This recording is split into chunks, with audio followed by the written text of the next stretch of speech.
Hello, I'm Father Joe Roesch of the Marian Fathers of the Immaculate Conception. Thank you for joining us as we continue with our year-long journey reading the diary of St. Maria Faustina Kowalska from beginning to end. Today we take up from where we left off, beginning with diary entry number 1387. There are times in life when a soul is in such a state that it does not seem to understand human speech. Everything tires it, and nothing but ardent prayer will put it at ease. In fervent prayer, the soul finds relief, and even if it wanted explanations from creatures, these would only make it more restless. During one time of prayer, I learned how pleasing to God was the soul of Father Roesch. He is a true child of God. It is rare that divine sonship shines forth so clearly in a soul, and this because he has a special devotion to the Mother of God. O my Jesus, although I have such very strong impulsions, I want to act on them slowly, and this only in order not to spoil your work with my haste. O my Jesus, you give me to know your mysteries, and you want me to transmit them to other souls. Soon now it will be possible for me to act. At the moment of apparent absolute destruction, my mission, now no longer hindered by anything, will begin. Such is the will of God in this, and it will not change. Although many persons will oppose it, nothing will change God's will. I see Father Sopochko, how his mind is busily occupied and working in God's cause in order to present the wishes of God to the officials of the Church. As a result of his efforts, a new light will shine in the Church of God for the consolation of souls. Although for the present his soul is filled with bitterness, as though that were to be the reward for his efforts in the cause of the Lord, this will not, however, be the case. I see his joy, which nothing will diminish. God will grant him some of this joy already here on earth. I have never before come upon such great faithfulness to God as distinguishes this soul. During supper in the refectory today, I felt God's gaze in the depths of my heart. Such a vivid presence pervaded my soul that, for a while, I had no idea where I was.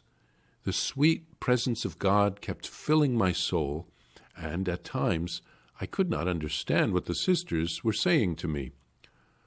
All the good that is in me is due to Holy Communion. I owe everything to it. I feel that this holy fire has transformed me completely. Oh, how happy I am to be a dwelling place for you, O Lord. My heart is a temple in which you dwell continually. Jesus, Mary, and Joseph. Jesus, delight of my soul, bread of angels, my whole being is plunged in you, and I live your divine life as do the elect in heaven, and the reality of this life will not cease, though I be laid in the grave. Jesus, Eucharist, immortal God, who dwell in my heart without cease, when I possess you, death itself can do me no harm. Love tells me that I will see you at life's end. Permeated by your divine life, I gaze with assurance at the heavens thrown open for me, and death will shamefacedly go away, empty-handed, for your divine life is contained within my soul.